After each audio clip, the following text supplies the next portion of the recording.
আসসালামু আলাইকুম প্রিয় বন্ধুরা,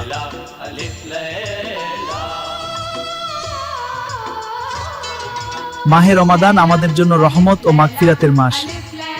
সকলকে জানাই মাহে রমাদানের আন্তরিক শুভেচ্ছা। রমাদান মোবারক। এই রমজান হোক আত্মশুদ্ধির, ধৈর্যের এবং দানের মাস। আসুন গরিব দুঃখীর পাশে দাঁড়াই।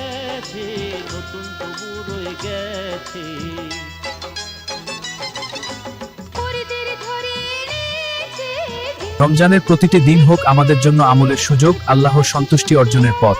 এই রমজান হোক আত্মশুদ্ধির, ধৈর্যের এবং দানের মাস। আসুন গরিব দুঃখীর পাশে দাঁড়াই। এই পবিত্র মাহে রমাদান আমাদের জন্য রহমত, মাগফিরাত আর নাজাতের মাস।